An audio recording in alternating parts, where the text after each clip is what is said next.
Early as 1928, the communists declared that the racial differences among our people constituted the weakest and most vulnerable point in our social fabric.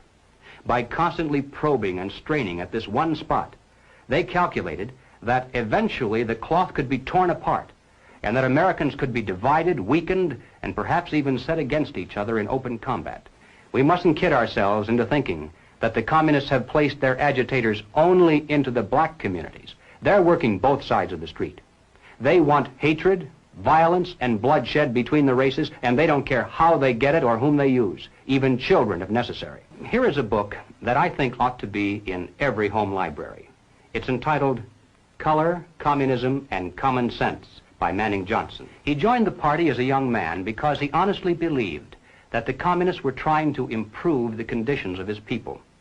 He was a dedicated communist, and eventually he rose to one of the highest ranks. But after many years, he discovered that instead they were merely planning to use his people in a bloody revolution to destroy America.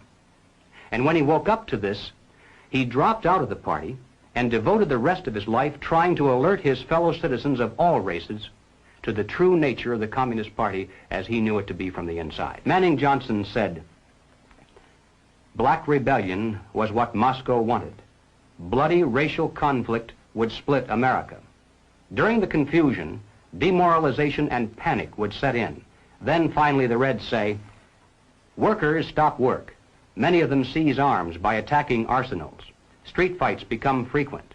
Under the leadership of the Communist Party, the workers organize revolutionary committees to be in command of the uprising. Armed workers seize the principal government offices, invade the residences of the president and his cabinet members, arrest them, declare the old regime abolished, establish their own power." Now, here is a piece of vicious communist propaganda that perhaps some of you have seen. It's called The Crusader. It's written by Robert F. Williams, one of the organizers of the Revolutionary Action Movement. In this issue of The Crusader, the communists call not only for extensive chaos within the cities, but for putting to the torch every village, every forest, every field, and every barn. The plan is for raging fires from one city to the next. The reason? Well, first, there's the value of sheer destruction. Secondly, it would force us to deploy our defenses and rescue units over the widest possible area. The communists point out that as long as our police and National Guard remain concentrated, they're invincible. But if they can be forced to spread out over the entire city and into the countryside as well, then they can be picked off from ambush one by one. And the third value of massive fire to the communists is psychological. The average American, they say, soft and decadent, when he sees billows of black smoke rising from one horizon to the other, when at night the only light he has to see by is the flickering red from flames leaping into the sky, he'll become paralyzed with fear and panic. He'll run away and hide and do nothing to interfere with the guerrilla bands as they strike at the community's power centers. The Crusader explains how to set up sniper units in crowded metropolitan areas, how to manufacture jumbo Molotov cocktails, the gallon jug size, and how to mix the gasoline with certain ingredients to make it burn like napalm, how to pour gasoline into utility manholes in the streets to set fire to the main telephone cables, how to put sulfur tips from matches into air conditioning units and blow up large buildings, how to ignite gas mains and oil storage tanks. It explains how radio-controlled model airplanes can be used to fly explosive charges over heavily guarded fences into gasoline storage areas or munition stockpiles. It even calls for infiltration into the National Guard units, revolutionaries posing as non-militants for the purpose of getting free military training and for gaining access to critical military supplies and heavy weapons. And then, finally, Robert Williams says this: any all-out minority revolution must create a state of crisis wherein almost all of the male population would be forced to remain in their homes to protect their property and families. The middle class is very large, but it is not accustomed to deprivation and terror. Because of its affluence, it has waxed soft. It has no stomach for massive fire, blood, and violence. The motive force behind its life drive is its endless pursuit of prestige, conspicuous consumption, and sensual pleasure. A few years of violent, sporadic, and highly destructive uprisings will set the stage for the grand finale. After the stage is properly set through protracted struggle, America could be brought to her knees in 90 days of highly organized, fierce fighting, sabotage, and massive firestorm. Ladies and gentlemen, the plans and preparations for a communist revolution of force and violence are far advanced.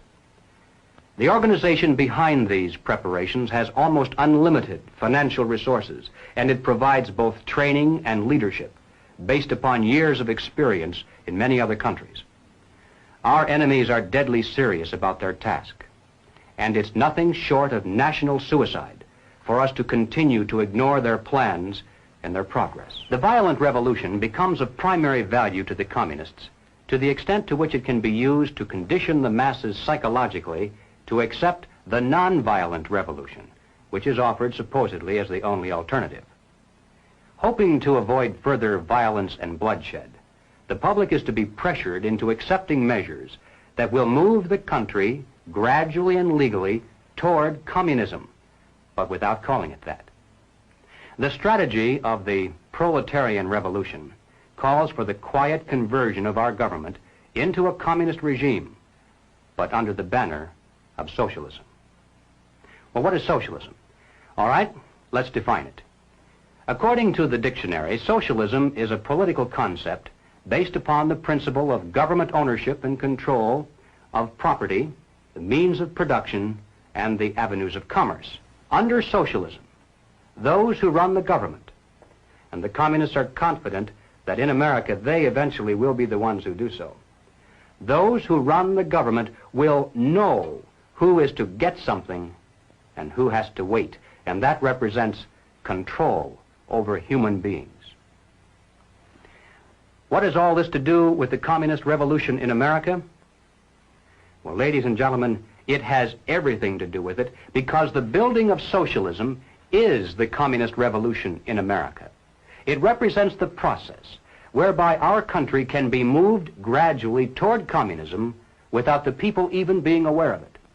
No matter what grievance we may have, real or imagined, no matter what national problems we may face, the communists seize upon these as excuses to build socialism. They have one and only one solution for all problems: more government, and then more and more until it's total government. And forgive me for saying it one more time, total government is communism.